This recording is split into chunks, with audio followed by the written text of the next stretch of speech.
Darkcast Network. Welcome to the dark side of podcasting.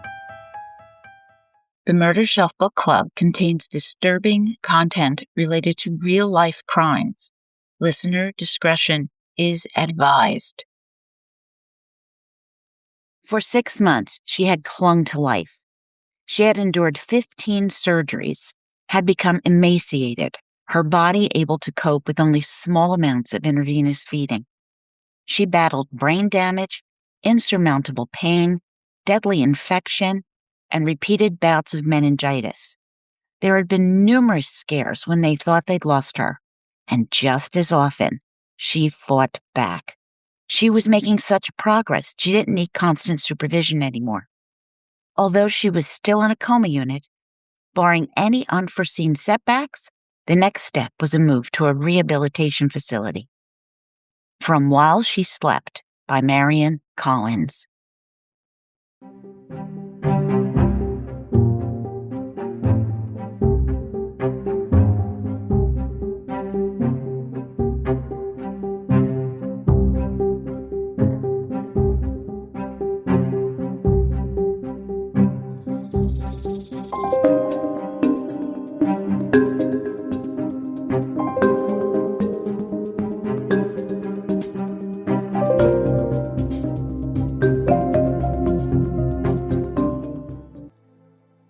Welcome to the Murdershelf Book Club podcast. I am your host, Jill.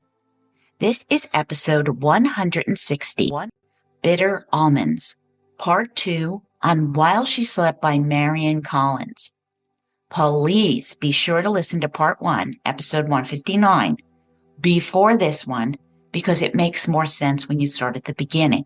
And now context is crucial. All right, in part 1, beautiful, vibrant Jill Russell and Ivy League graduate Jeff Cahill, with a large Catholic family, are madly in love and marry, having 2 children, Tim and Mary. But financial and personal strains erode their marriage. With a custody agreement in place, Jill has fallen in love with Tom Tulloch and is on the edge of moving out when a horrifying assault occurs. Jeff bashes in Jill's head in their family home, with the children witnessing. Jill was in horrific shape at the hospital, while Jeff is giving a statement to the Oronogo Sheriff Department and the New York State Police. But before we begin, I want to thank you for your amazing response to this book. We are off the charts. Thank you for the support, because without you, this is just no fun.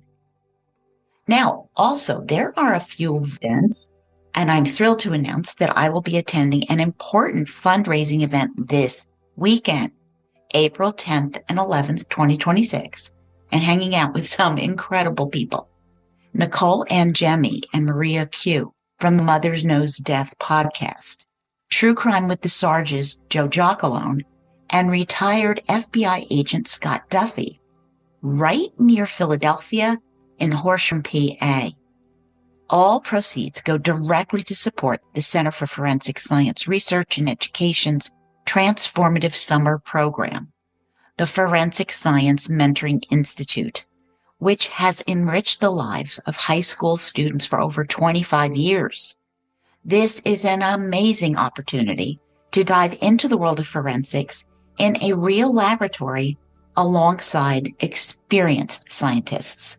So be sure to grab your tickets at action.cfsre.org, A Mother Knows Death. Don't miss this, and I hope I will see you there. Also, mark your calendars for the Hampton Whodunit event from April 16th to 19th, 2026. This promises to be an invaluable experience packed with fun, insightful knowledge, and some fangirling. And don't forget the wine. You will not want to miss this. And then coming up fast right around the corner is Crimecon 2026 in Las Vegas, happening May 29th to 31st at Caesars Palace. I am excited to return to Creators Row and reconnect with everyone.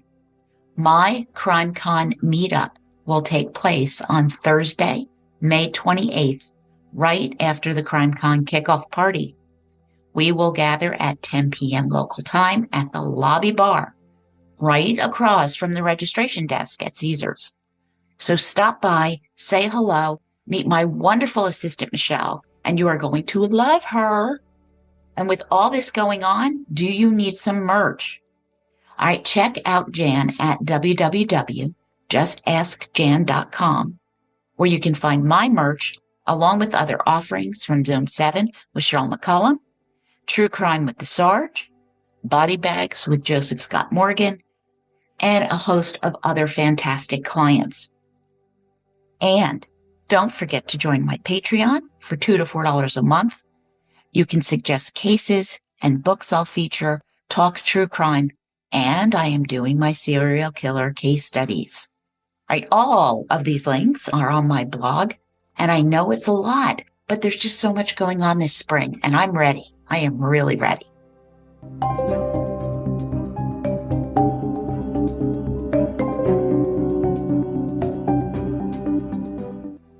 So when we left off, Jill Cahill was struggling for her life at University Hospital in Syracuse.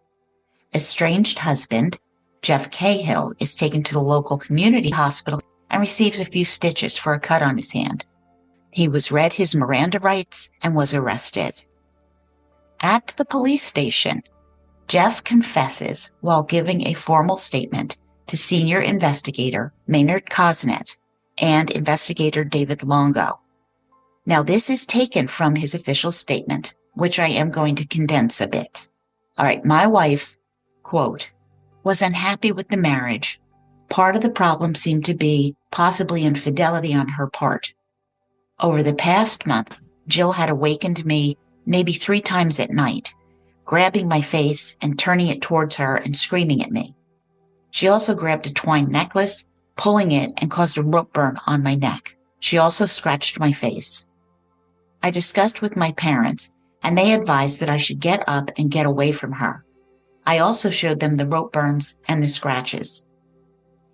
She was asleep, or appeared to be. Around 4 or 4:15 a.m., I was awakened by Jill. She grabbed my face and wrenched me over, and then grabbed my arms and held me down. She was saying words to the effect that she no longer had a life here. I got up and I went downstairs. She followed me down and was yelling at me. Our daughter Mary came to the top of the stairs, and Jill brought her down. She then took Mary upstairs and put her to bed in our bed and came back down. I went into the kitchen, and Jill came into the kitchen, and the argument continued. Jill picked up a knife, maybe a 6 or 7 inch tapered blade, so think 15 to 17 centimeters. On March 30th, 1998, Jill had taken a knife and held it to her own chest. She also took some kind of pills. I thought she was going to do something like that again, threaten suicide. The knife wasn't sharp, but it had a point, and I tried to take the knife away from her. She struck me, cutting my forearm. I got a hold of her, in a position with her facing away from me and my arms around her, and I forced her out the back door of the house into the mudroom. As we were going out, she was calling to the children, "Call the police, your father's trying to kill me."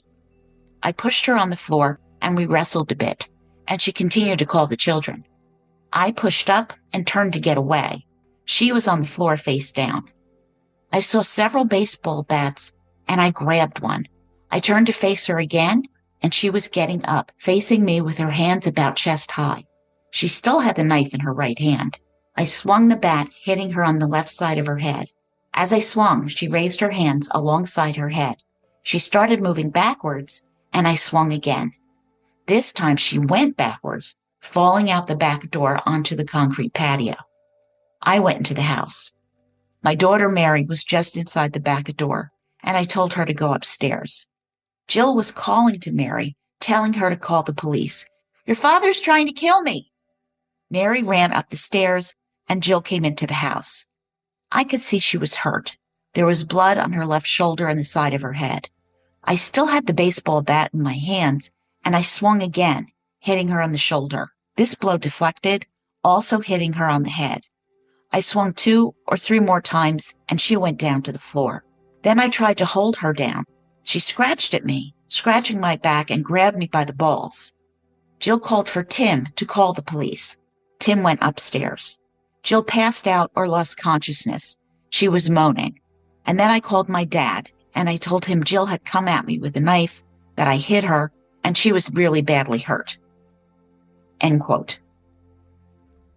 Well, let's briefly examine what Jeff said. He claims that Jill was possibly unfaithful and that she threatened him. He said that she held him down by grabbing his arms. Now, I absolutely believe that women can be aggressive, but we also know that Jill is rather petite, small enough that she couldn't risk another pregnancy. So she is under 5 feet or 1.5 meters tall. Did she really manage to hold him down? From Jeff's mugshot, he is 5 foot 8 feet tall. So I find it hard to believe that she wrestled him. Did she grab a knife?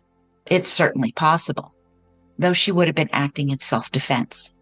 However, considering Jeff's erratic behavior, reported by others, not Jill, I remain somewhat skeptical.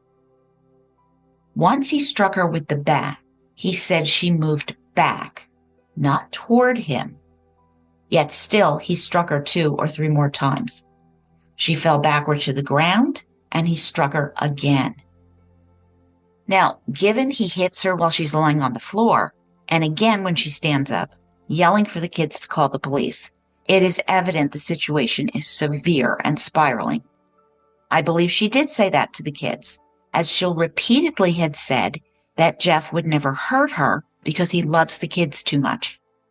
These statements were her attempt to diffuse the situation, to appeal to Jeff's love for the kids, and that he could not hurt her without hurting them. However, Jeff is not the man Jill believes him to be, and I will address this further as we continue. But let me know what you heard in his statement. His mother, Patty, and brother, Kevin Cahill, arrived, and his dad, Jim Cahill, brought a friend, Dr. Kelly. Now, Jeff still hadn't called an ambulance, and I have to wonder why, and what he was doing while he was waiting for his family to arrive. When Jill was found, she had towels placed around her head and was clearly not doing well. But from family statements, Jeff went and reassured the kids that he had been cut a few times, but their dad was okay. Kevin Cahill was asked why he didn't call 911 when he came there and found Jill on the floor. He said he opted to contact FISH, Friends in Service Here, a local community organization where his mother volunteered, and asked them for an ambulance. But FISH wasn't connected to the 911 system, so the response was slower. And he claimed that Jill was awake at the time, saying, quote, "Jeff, how did we let this happen? Just clean me up and don't tell anyone," end quote. And I call BS on this. This woman was calling on her children to call 911 and to save her from their father. So BS, don't believe you, Kevin. The police visited Tom Tulick, who was completely devastated. He shared that he had been in love with Jill for 20 years, ever since she was married to first husband Greg Owens. Tom and Jill had had a lunch date and planned to move her into her new place the following weekend, and they intended to get married once her divorce was finalized. Meanwhile, in the hospital waiting room, Jill's former fiancé, Sal Piemonte, arrived. You might remember he was the youngest DA in Syracuse at one point. Sal offered his assistance as Jill's family would navigate the many legal challenges they now faced. And Jeff was headed for a bail hearing scheduled for 9 a.m. on Tuesday, and they should all be present, including Jill's divorce attorney, Anthony DiCaprio. Utterly exhausted, Jill's mother and father, Joan and Fred Russell, Debbie, her sister, and her husband, Bill, checked into the Sheridan University Hotel 2 blocks away. And this was just the grueling beginning for Jill and her family's journey.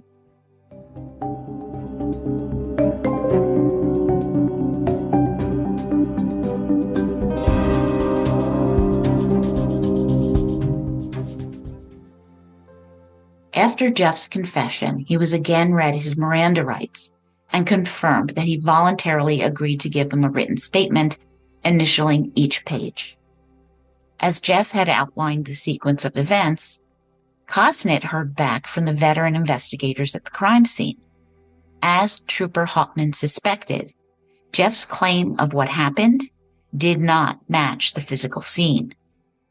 The wounds allegedly inflicted by Jill in a frenzied state more resembled those that were self-inflicted, likely from a nail that was sticking out of the wall in the mudroom at exactly 3 feet 10 inches or 1.2 meters high, matching the location and height of Jeff's scratches. And doubts continued to grow about the accuracy of Jeff's statements. Cosnett told Jeff that what he was saying just didn't jive with what investigators were finding. The scratches did not look like knife wounds, and did Jeff want to amend his statement? Thinking about it, Jeff agreed, and investigator Longo began typing up what Jeff now told him. Quote, "After helping Jill back into the kitchen, he retrieved the knife from outside and placed it on the kitchen floor. Now he hit her with the baseball bat at least twice more." End quote. And signing this new statement, he paused. Correcting himself, Jeff began his third statement. Quote, "While I was arguing with my wife in the kitchen, I got Jill in a bear hug position. Her back was to me, and I got Jill out and down on the floor. I got up, got the baseball bat, and Jill was on her feet with the knife in her hand. I swung the bat twice at her, and I hit Jill on the head. Jill fell back and out the door. At that point, I heard Mary inside, and I yelled to her that everything was going to be okay, to go upstairs. I then thought Jill was badly hurt, and I felt I should help her. I then helped Jill back into the house and into the kitchen. I ran back to the mudroom, and I got the knife she had, and I put it on the floor by the stove. I got some towels from the kitchen area and helped Jill. The argument started up again, and Jill and I were wrestling. That's when she scratched my back. Then I got the bat, and Jill tried to take it away from me, and I hit her in the head with it again. We continued to struggle, and then I struck Jill in the head with the bat. Jill didn't have the knife during this struggle. After hitting her, Jill was just laying there on the floor, breathing very shallow. I went to the basement, and I wrapped towels around Jill's head. While I was in the basement, I realized what was going on, and I could not believe this was happening. I cut a piece from the garden hose using the kitchen knife, not the same one. I then set up the hose from the tailpipe of my car to the rear window, and I used duct tape to secure those. When I was in the car, I saw my rosary, and I decided that I couldn't kill myself. I didn't know what to do. I couldn't believe what had happened. I went into the mudroom, and I found the nail.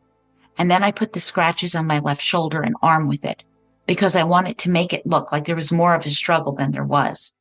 I was also afraid that Jill was going to die, and this is when I called my father and talked to the children." End quote. After reading it over, Jeff signed it, and this was at 1:06 p.m. Now realize I condensed a lot of that third statement, but I gave you the essence of it.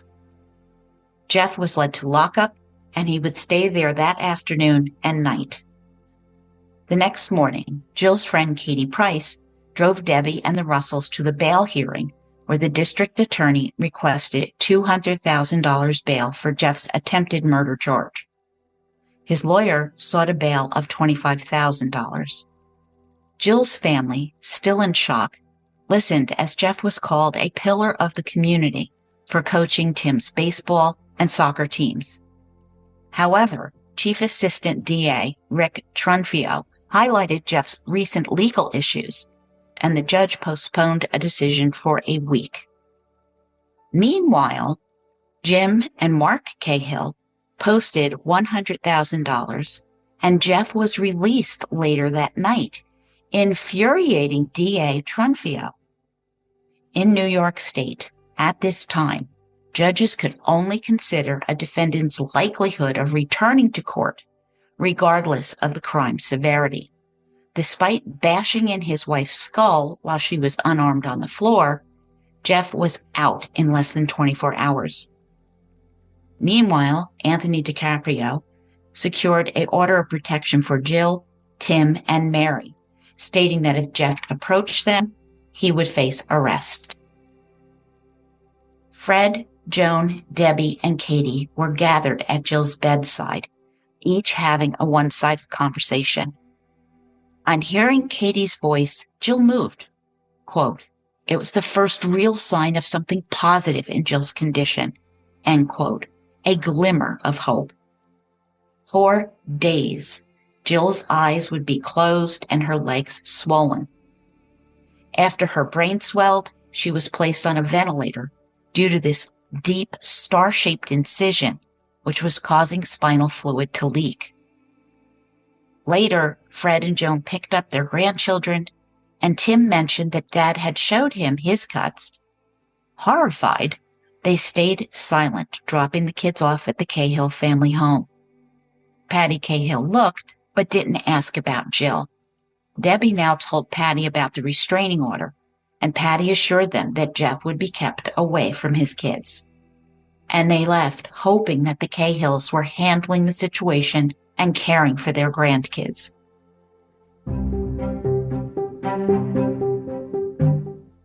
At the hospital, Debbie found out that Jeff had called the switchboard asking for Jill, a violation already. Speaking with Jill's doctor, he was concerned about the possibility of meningitis. He performed a simple procedure to drain pressure from Jill's brain, which provided much-needed relief. But sadly, Jill was going to have at least 5 bouts with meningitis over the next 6 months.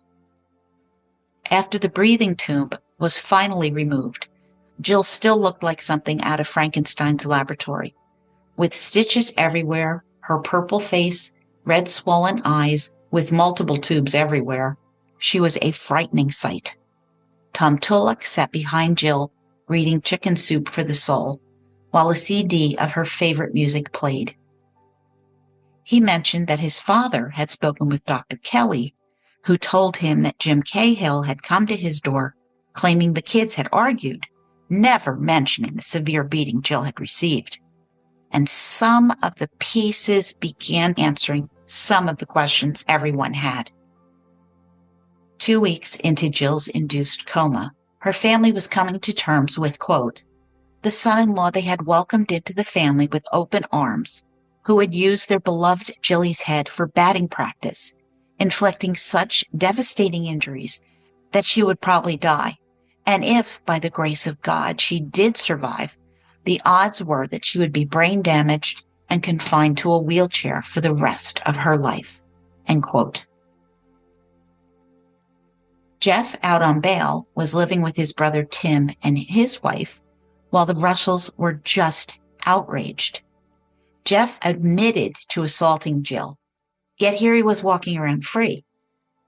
DA Rick Trumfio now warned them about the potential impact of Jeff's family manipulating the children, leaving them uneasy. Rumors were circulating widely that the Cahills were searching for Tom Tulloch, but Tom ignored this. Meanwhile, Anthony DiCaprio continued to renew the temporary protection order for Jill and the children. That he has to renew it and it's only temporary is truly baffling. Well, Jeff's life had collapsed. He lost the only woman he had loved, who was now with another man, and he couldn't see his beloved children. Jill was close to death, and if she passed away, he would never see his kids again. His business was a disaster, his finances were worse, and his vehicle had been repossessed. His reputation was ruined, bringing shame to his family, who still had not come to see Jill in the hospital. Now, before the Russells could care for Tim and Mary, they needed to secure a place to live. Kathy McDonald, who, if you remember, was going to buy the nursery with Jill and Michelle before Jeff sabotaged the purchase, offered the Russells a guest room on their property that had 2 bedrooms and would be ideal for their needs, and the children would have playmates as well. Accepting, they contacted attorney Greg Monashevsky, The attorney the family court had appointed as the children's guardian and shared their decision. With her respirator out and coming out of the coma, Jill was finally able to speak. She called for her children and she reached for her mother's hand. A week later, she asked, "How you doing?" A huge improvement. Things were looking up. Now, initially, only family and Tom Tulloch could visit. Learning that her kids were still with the Cahills, Jill was adamant, quote, "Get them away from there," end quote. By May 1st, Jill was chatting enthusiastically, recognizing everybody and enjoying watching Seinfeld. But it irked her that she was tied down, as any movement could actually injure her further, and she constantly asked for scissors. Well, the next day, her arm was untied, and she called Michelle, who was amazed by Jill's verbal fluency and thanked God for answering her prayers. Now, a surgery was performed to replace a piece of skull that had been removed and placed in storage, because this would protect her brain while Jill awaited rehab. Although her long-term memory was fine, she still struggled with recent events, often asking, quote, "Did someone hit me on the head with a shovel?" End quote. Doing some tests to prepare for rehab, the therapist was amazed when Jill walked a straight line. She was asked to count back from 100 by sevens, and she started to do this, but then absolutely refused to continue. Quote, "I hate math. I was an art student. I don't do math. That's why Michelle does the books," end quote, referring to their business. Asked to write a short sentence, Jill wrote a whole paragraph. Asked to draw a copy of a picture that she'd been shown, her picture was better than the original. And she really wanted to go shopping. Well, everybody was just joyous, including Dr. Rosowitz. Initially thinking that Jill might be of little help in building a case against Jeff, Detective Longo was now smiling. Joan and Fred were now living with the McDonalds, and the families would occasionally dine together.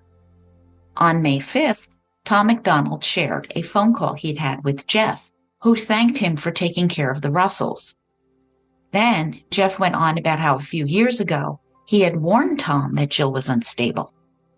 Furious, Tom had thundered, quote, "Nothing could excuse what you did to Jill.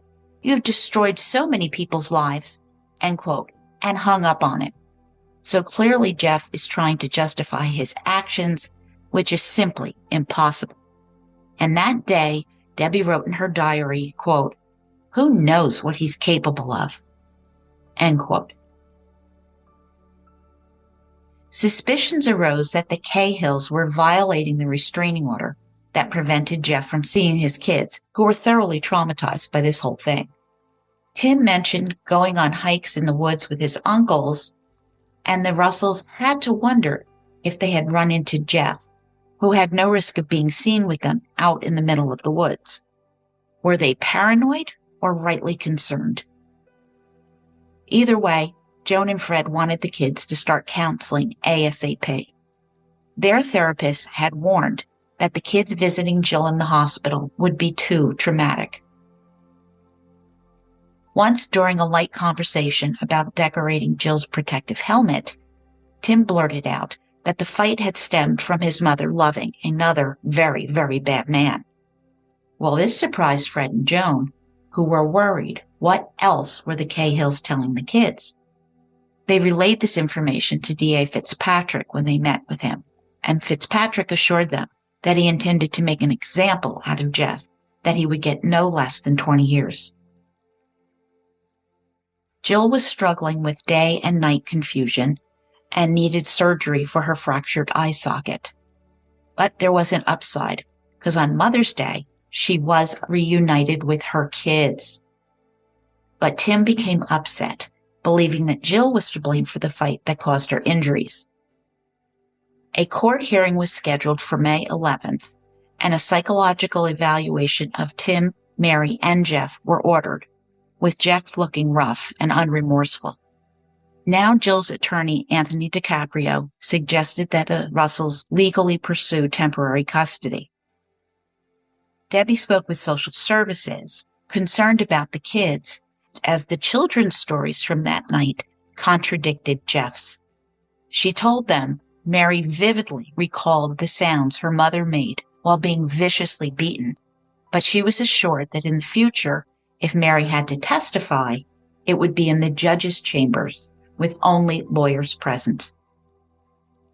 Well, even with ups and downs, Jill continued to improve, with her family and Tom Tulloch bringing her chocolate chip cookies and cake to help fatten her up, and she ate every bite. Jill loved chocolate.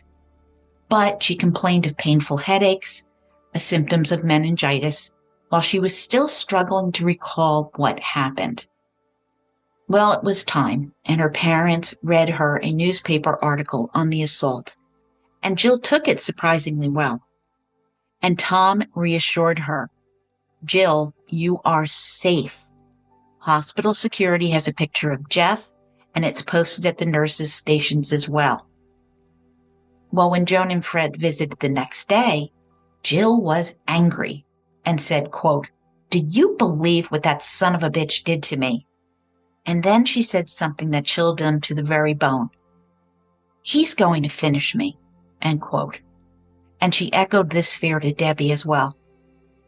Bits and pieces of Jill's memory of the beating were also beginning to resurface. She remembered Jeff swinging a bat at her from behind and trying to protect herself, with her arms breaking. After collapsing, he put his foot on her back to hold her down while dragging her through the woods. Well, the woods was probably the back patio, but she did live in a woodsy area. And Jill revealed some other things that Jeff had done. She thought it was weird when he came home with an adult-sized baseball bat when he was coaching 10-year-olds. And he claimed it was for any adults who might want to play. One time, Jeff had tried to lure her to the basement, but he was acting weird and suspicious. Jill had refused to go.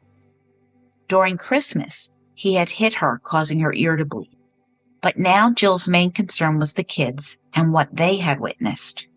But despite reassurances that the kids were fine, Jill's fears lingered. Days went by, and once again, Jill's head swelled up with fluid, causing intense pain. A painful spinal tap helped remove some of the pressure, and after trying a new medication, she broke out in hives and became disoriented, talking about being in the jungle with wild animals. Back in court, her parents and Anthony DiCaprio learned that while psychological evaluations had been conducted, the kids were still not in counseling.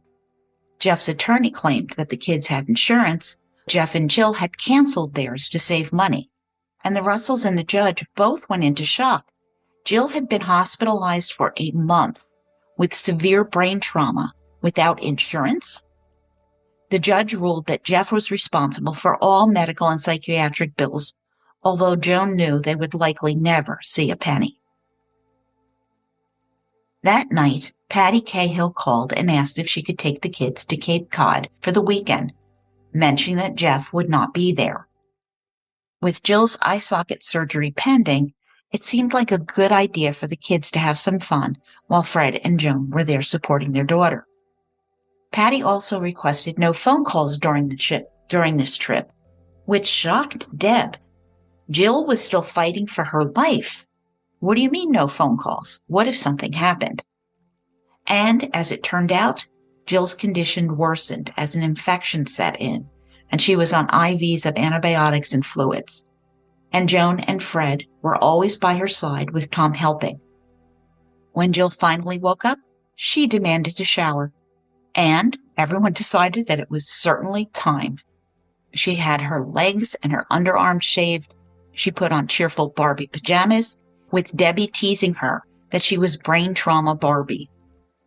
But now Jill saw herself in the mirror. Half of her hair was gone, stitches everywhere, still purple and swollen, but the only thing she complained about were white hairs in her eyebrows.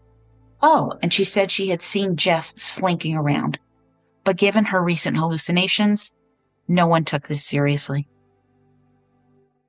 In the weeks that followed, Jill fluctuated between hallucinations and being perfectly clear and conscious, punctuated by her quick wit, often amusing the staff who had grown to love her. However, by the end of May, she continued to decline.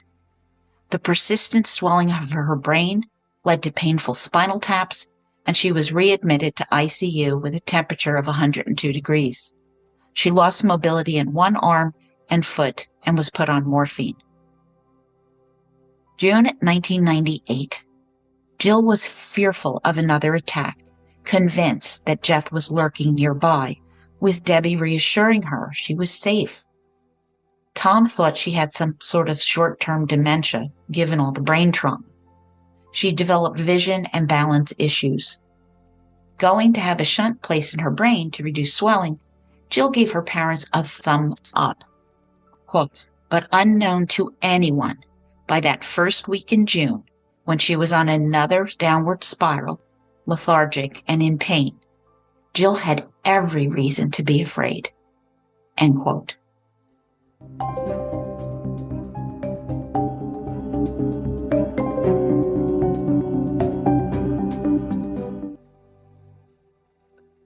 Back in May, when family court was determining what was best for his children, Jeff was searching online for lethal poisons. 8 days later, after a second hearing, he had zeroed in on cyanide, looking up information on how to prepare a fatal dose. As Jill struggled and Jeff researched cyanide, the grand jury began hearing evidence. By the end of June, DA Rick Trumfio informed Debbie that Jill's testimony was unnecessary due to the strong evidence. Jeff's claim of self-defense was disconnected from reality. The police investigation revealed that Jill was first struck when exiting the back door, after which Jeff dragged her back inside, supporting Jill's fragmented memories. On June 12, 1998, Jeff was indicted on multiple counts, including assault and use of a deadly weapon. In the arraignment, Jeff's attorney, Richard Priest, was present, as well as Jill's family. Listening to the charges, Judge William J. Burke remarked, quote, so he's walking the streets, end quote. Jeff pled not guilty, and a hearing was set for June 25th. Unfortunately, Jill continued to regress, losing the ability to speak.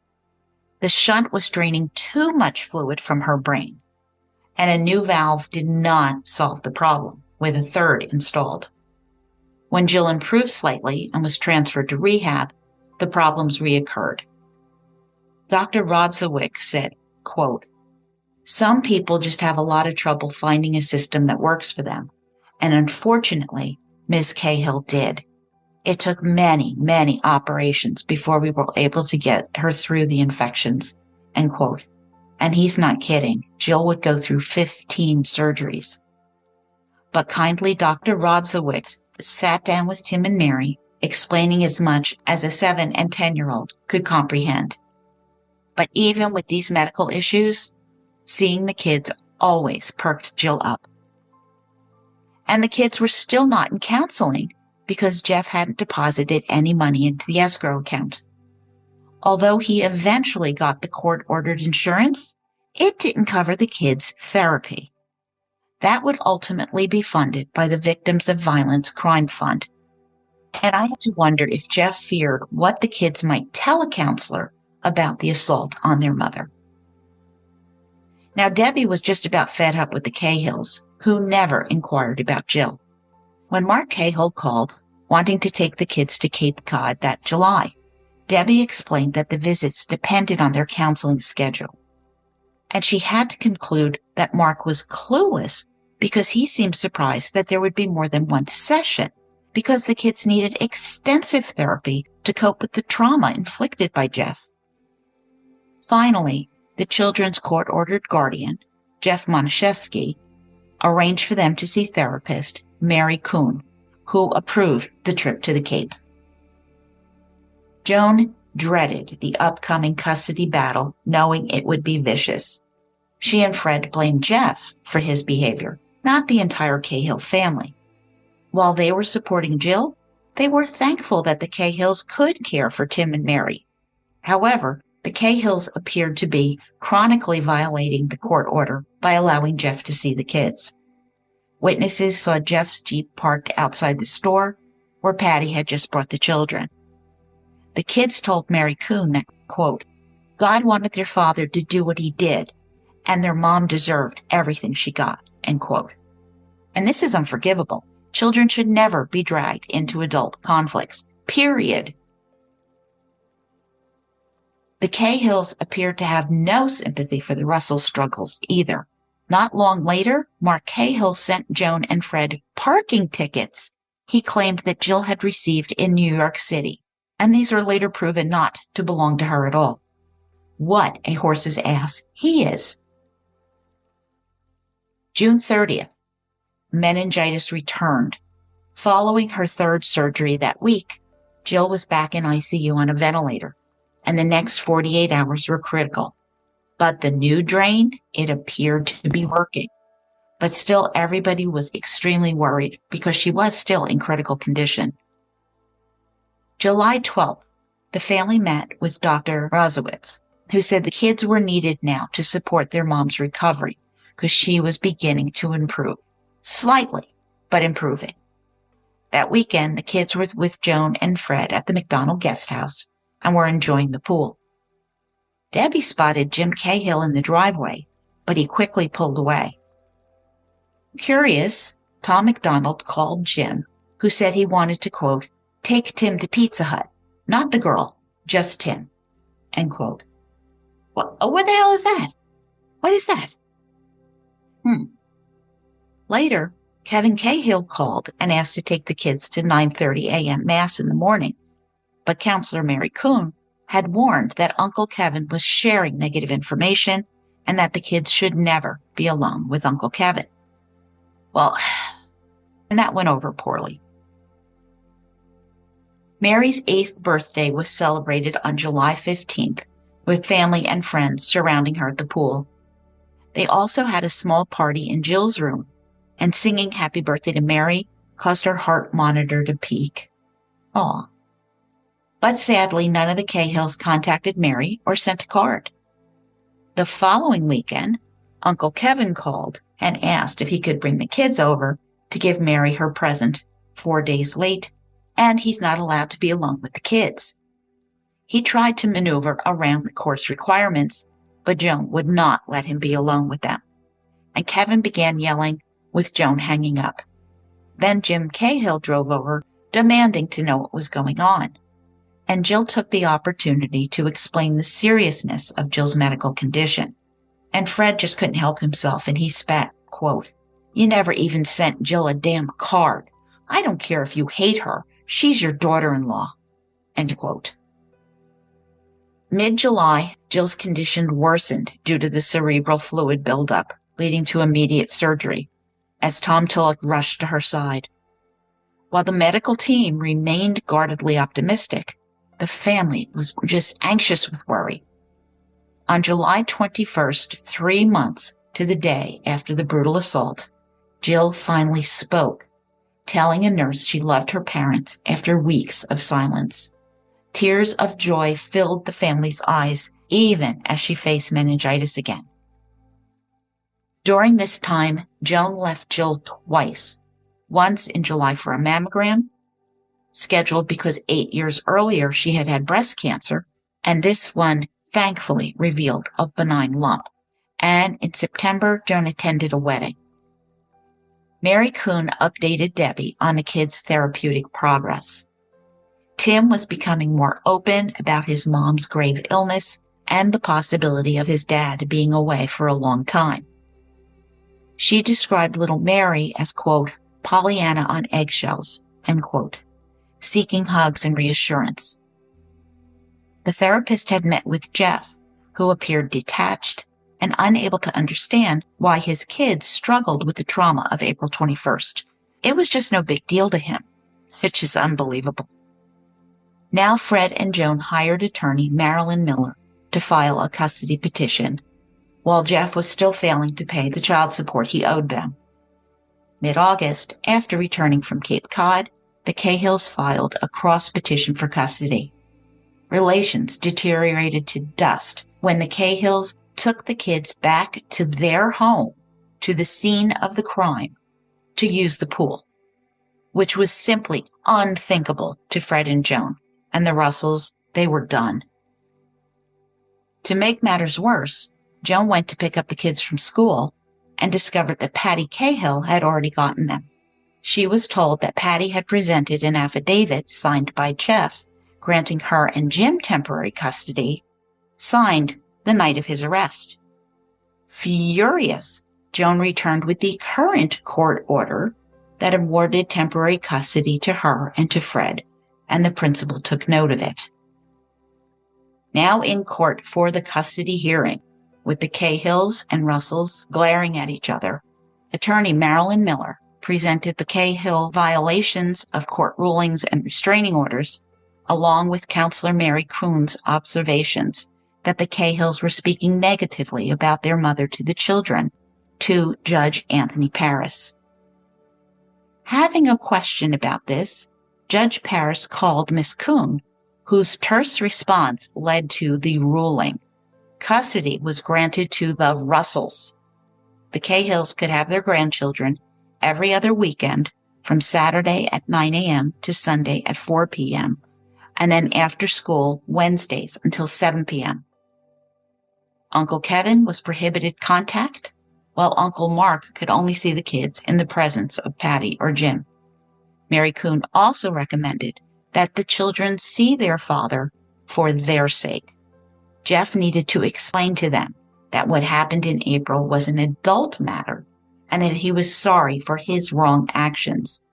He must stress that it had nothing to do with them, and if he deviated from the script, the visit would end. After this ruling, Brian Cahill, Kevin's twin, who had been estranged from the family for 20 years, arrived to pick up the kids. To Joan and Fred, Brian expressed deep concern for Jill and was genuinely remorseful over the situation. And I think we all understand why Brian hadn't been seen at home for 2 decades. Now, with all these decisions made, Jeff's attorneys were delighted with the outcome.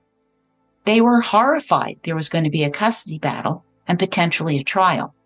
You see, if the custody case had proceeded, Jeff would have had to testify about the events of April 21st, 1998, under oath, with his criminal trial approaching, something that the Cahills had overlooked in their rush to control the kids. So they lucked out on that one. And Jill was still recovering after her operation. Her speech wasn't perfect, but she joked about needing to shave her legs. Tom was affectionate and gentle with her, a helpmate devoted to the woman he loved. And on August 20th, she was moved from ICU, working with physical therapists and getting stronger while being infection-free. Jeff was now working, doing odd jobs for his brother Tim's father-in-law, and he was noticed out and about in town. The community was very divided. Those who knew the Cahills believed that Jill got what she deserved, while those who knew Jill thought that Jeff should be permanently locked up. While this debate raged on, Jeff was online researching potassium cyanide.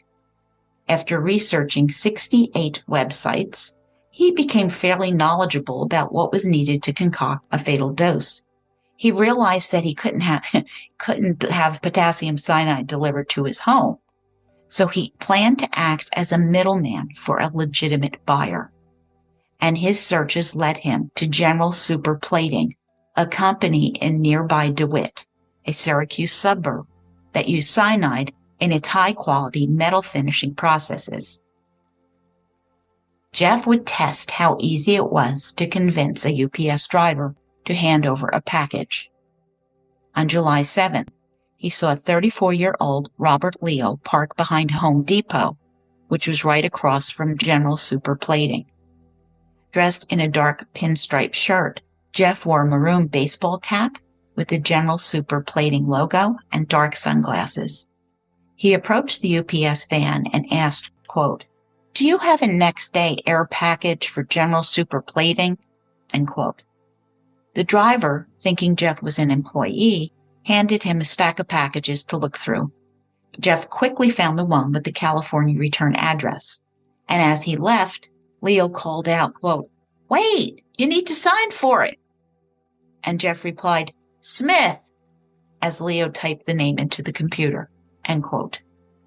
Chuckling, Jeff couldn't believe how easy it was.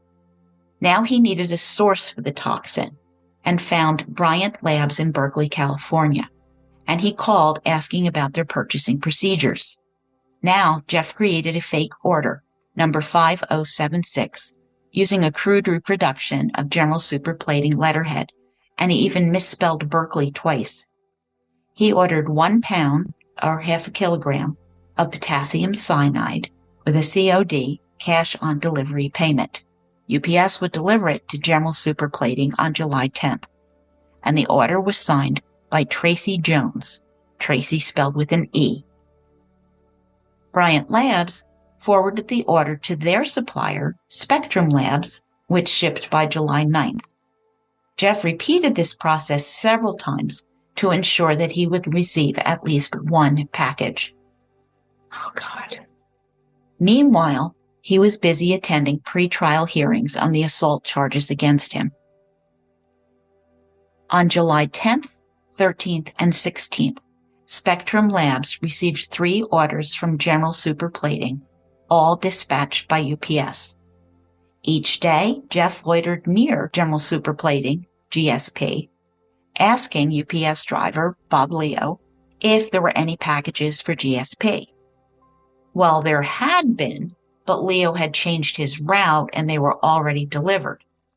Going about his deliveries on another day, Leo saw the same dirty black Jeep Wrangler parked by the road and thought it might have broken down. Slowing down, he recognized Jeff in the baseball cap and sunglasses, who waved at him, but Leo ignored him. But Jeff kept at it, unaware that the UPS driver was growing suspicious. On July 17th, as Leo pulled into McDonald's, which was located catty-corner from GSP, he spotted Jeff standing there and shouted, quote, "I was already there. I made the delivery. Go over and talk with Cindy Breno," end quote, as Leo would later testify in court. That same day, Leo spoke with Kevin Keenan, a GSP truck driver, about the suspicious man in the baseball cap and glasses who kept impersonating GSP employees to steal packages. Leo gave Kevin all of the details about the man and his black Jeep Wrangler, which Kevin reported to the police.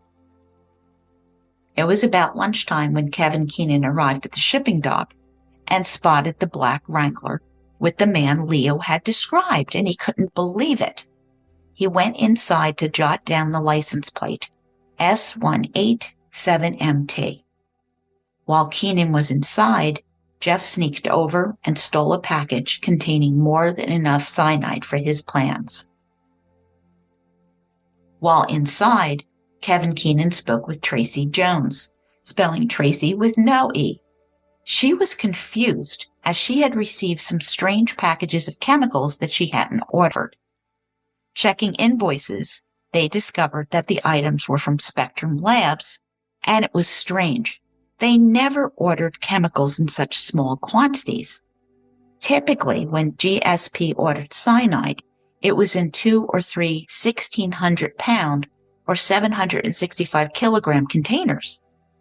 Tracy also saw that a third package had been logged into GSP shipping records, but this package of 3 500 milligram bottles of potassium cyanide were missing. When Tracy requested copies, Bryant faxed them over to her, and she saw immediately that they were fake. The logo was off, and her name was misspelled. Now she remembered back to July 17th, when Cindy Breno in the shipping department mentioned a man in a red baseball cap and glasses looking for UPS packages from California. He had been directed to the front desk, but he never showed up. Concerned about the situation, Tracy reported it to her boss and the company attorney, who advised her to contact DeWitt Police Department. DeWitt police officer Mark Roberts took statements from Tracy Jones, Kevin Keenan, and Cindy Breno, not taking the fake fax orders with him. Running a license plate of the black Wrangler, it was registered to Mark Cahill, who had no priors. Due to the lack of information sharing between city and state police, something that was fixed after 9/11, nothing unusual was flagged, and unbelievably, to Officer Robert, the name Cahill hadn't raised any red flags, despite the huge publicity about the violent assault on Jill Cahill by Jeff Cahill. Worse, that someone had put in effort multiple times into illegally acquiring enough deadly poison to kill a bunch of people. That did not blip either. Quote, "It was a mind-blowing oversight," end quote. No one reached out to Mark Cahill to ask why he was hounding UPS about packages containing cyanide. Officer Roberts, a 15-year veteran, did dispatch a description of the Jeep and the owner's name to local police districts, including Onondaga County, but received no responses. And Roberts just assumed that the witness must have misrecorded the license plate.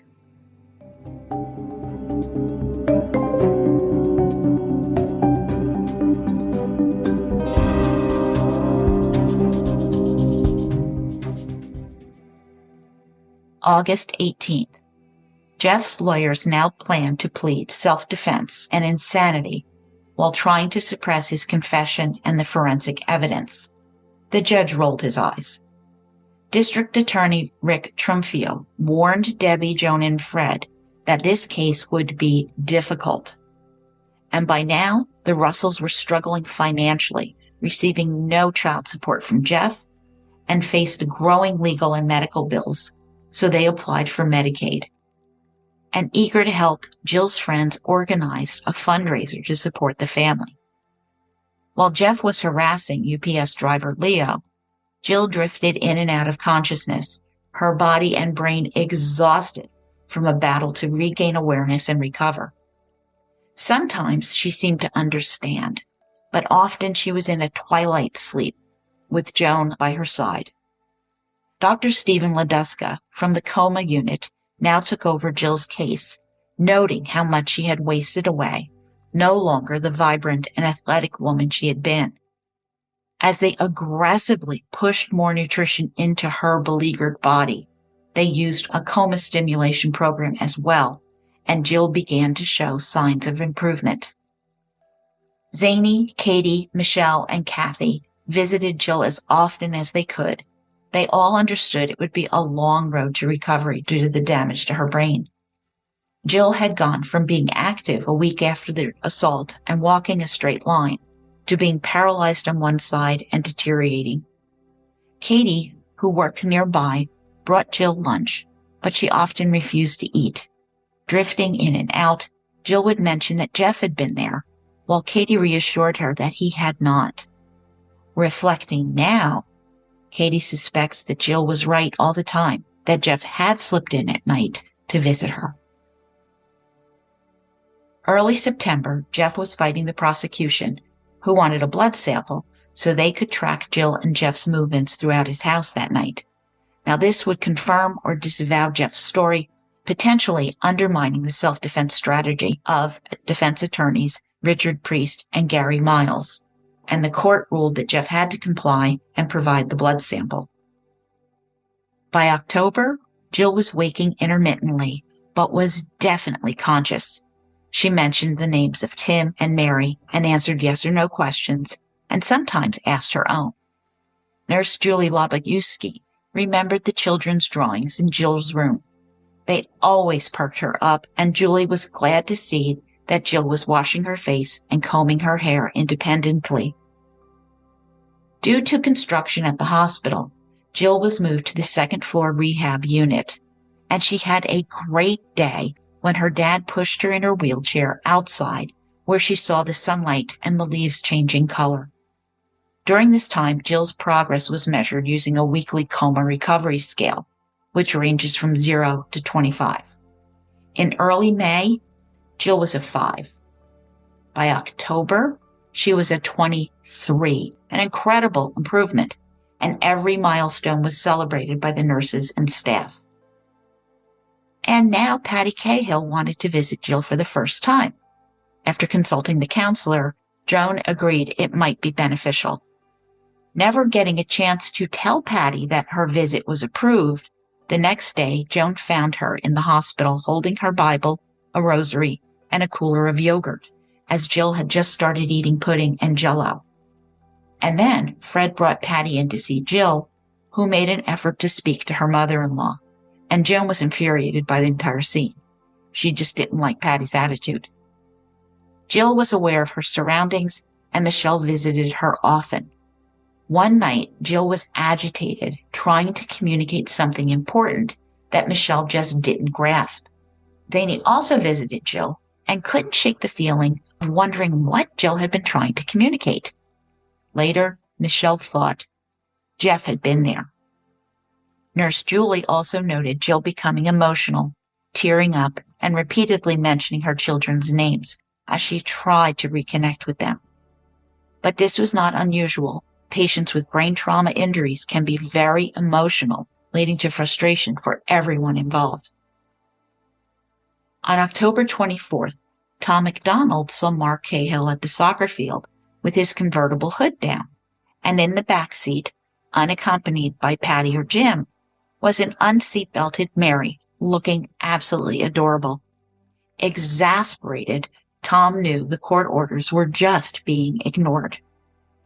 And this happened right before the big fundraiser was held to support the Russell family, with local merchants from Skaneateles and Auburn supporting the effort. The event featured activities such as live country and Western music, face painting, bake sales, a chili cooking contest, and a silent auction, which would raise nearly $66,000. That day, a TV camera crew knocked at Jeff's door and stuck a microphone in his face and asked what he thought about the family having a fundraiser to raise money to support his kids. Jeff shut the door, feeling mortified when his reaction aired on public TV. That Monday, Kathy and Michelle began distributing all of the auction items while the Cahills continued to violate the restraining order. Tuesday, October 27, 1998. After finishing her post-auction tasks, Michelle noticed Jeff driving by in the black Wrangler around 4 p.m. and just kind of wondered where he was going.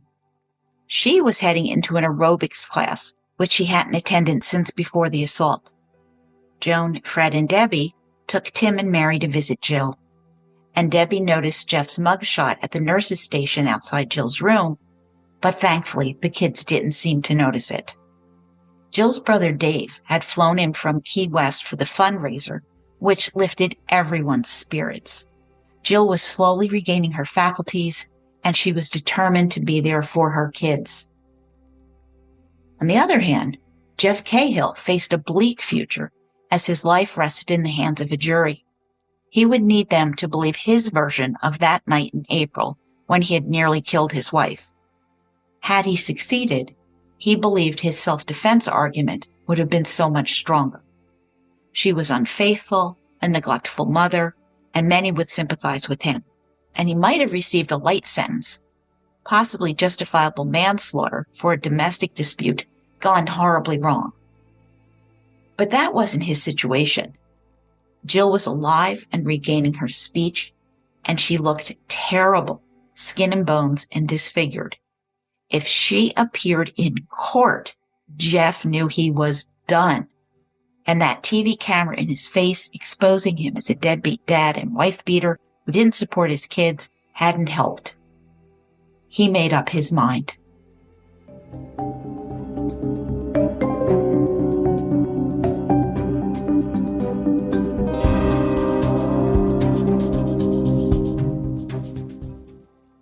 Clinical technician Tyrone Hunter was on the second-floor rehab unit at the State University of New York Health Science Center in Syracuse on the night of October 27, 1998.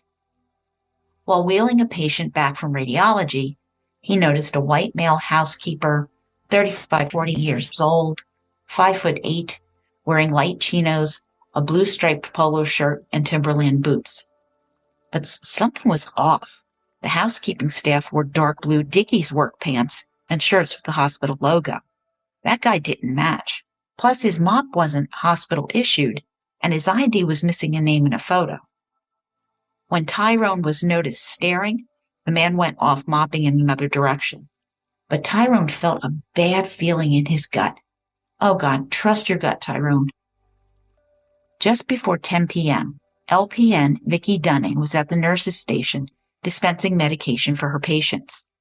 She greeted a man with a mop passing by, noticed that he seemed odd. His sandy hair didn't seem to fit on his head. He headed towards the coma unit at the end of the floor as Vicki continued her task. Suddenly, Tyrone appeared, trusting his gut. He had seen this guy in pants and the blue shirt with the broom. Quote, "I have a gut feeling. I don't think he belongs here." End quote. Vicki gestured for them to split up, one going left, one going right. But the man had vanished. Doubling back, they decided to check Jill Cahill's room, 2206. Just earlier, both cleaner John George and nurse Marie Morley noticed an unusual man with a mop near the nurse's station. Cynthia Jones saw him too, and she needed help with a spill, signaling for assistance. But he'd walked past her, heading towards room 2206. Feeling uneasy about this, Cynthia went to speak to her supervisor. By now, Vicki had alerted security and found Julie Labliewski, the registered nurse in charge. After hearing about a suspicious man, Julie checked that the emergency room door was locked and joined Vicki in Jill Cahill's room, where Jill had been put to bed, resting peacefully a short time before. Turning on the light, Julie saw Jill's face was blue, eyes wide awake. Something was terribly wrong. Quote, "I could see she was not breathing normally.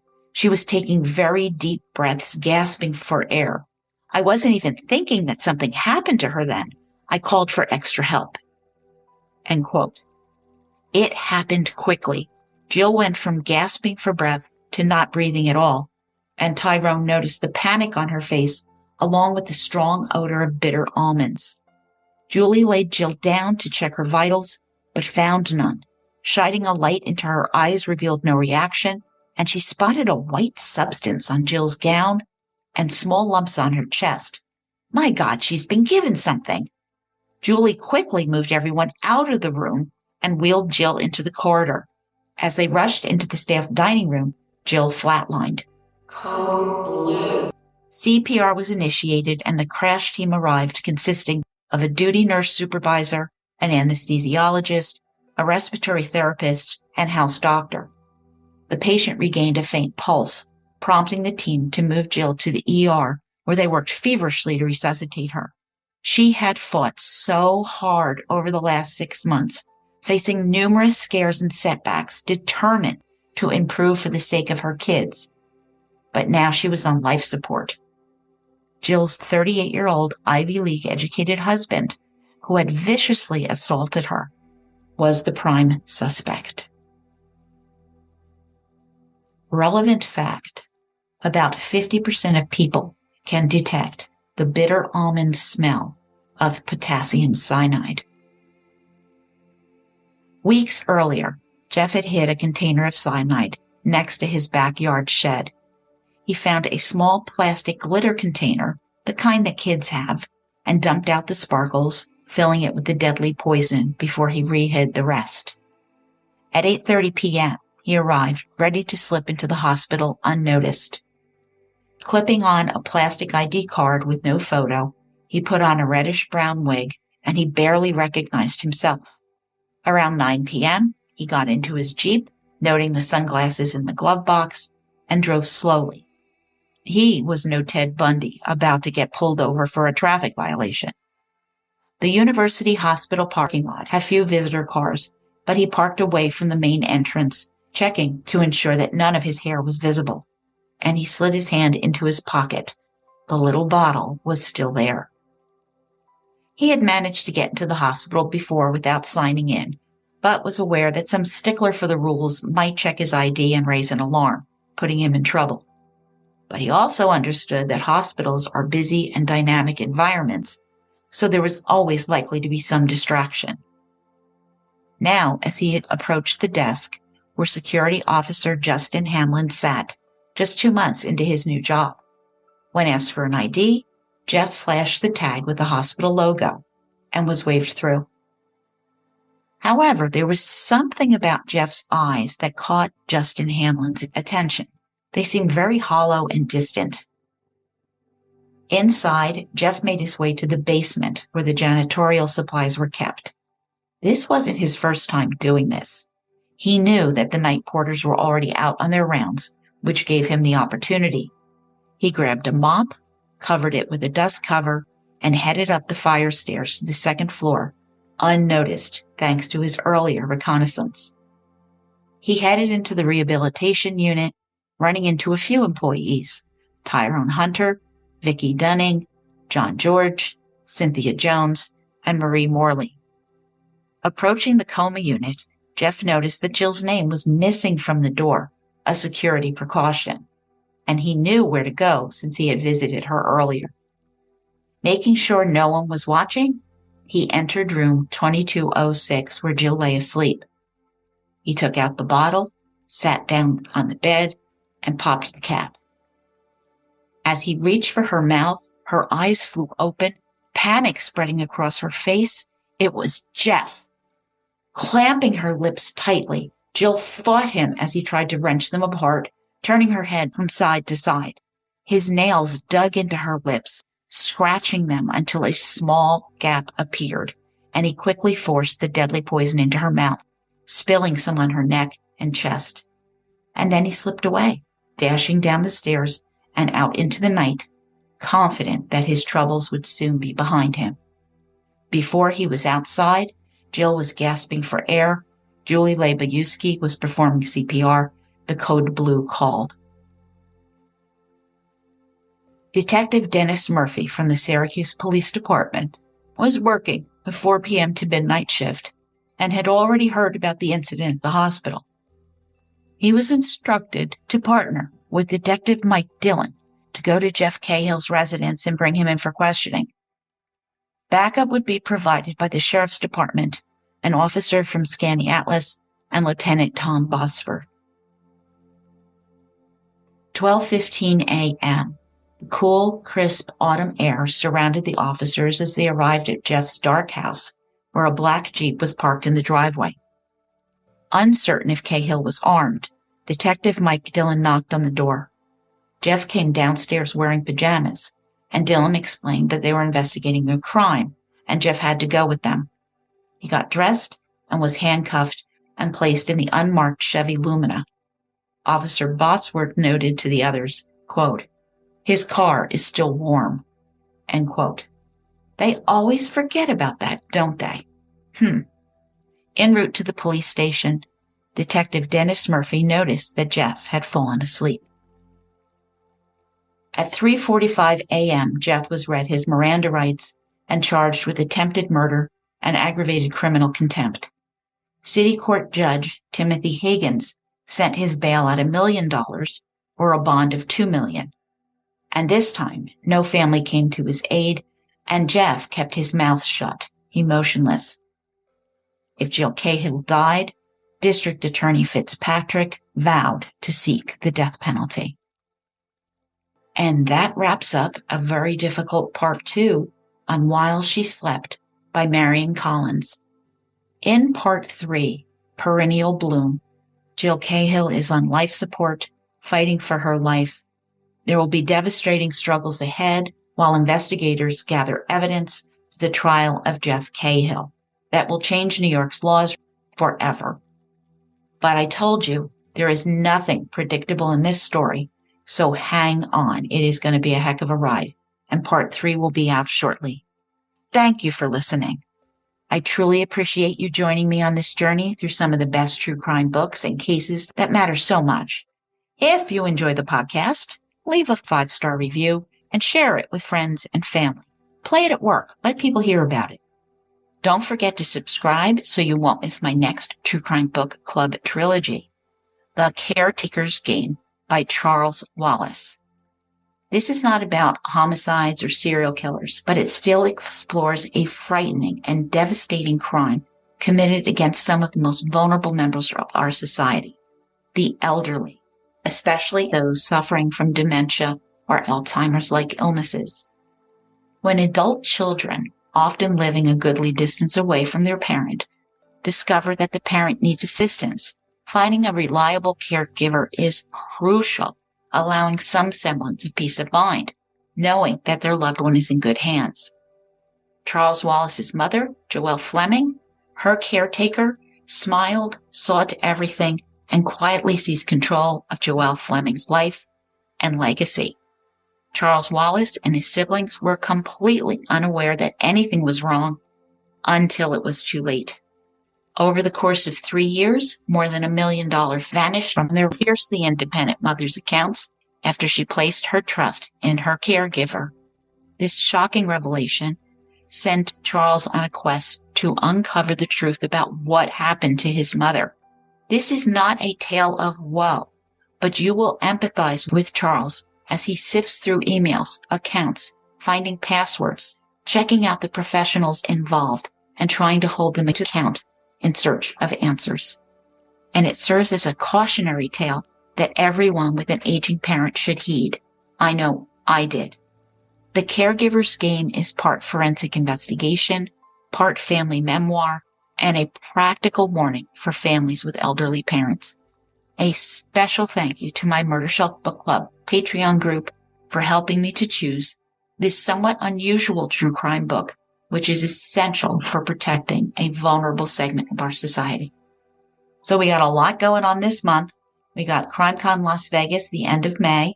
If you still need a ticket, use my code MurderShelf, all lowercase letters, one word, and save 10%. Please come by Creators Row and see me. And don't forget, our Crimecon meetup is Thursday, May 28th, after the Crimecon kickoff party in the lobby bar, the big one by the reception desk. So think 10 p.m. local time. I can't wait to see you. So lobby bar, 10 o'clock, May 28th, after the kickoff party. Always trust your guts. I see you as you hear me.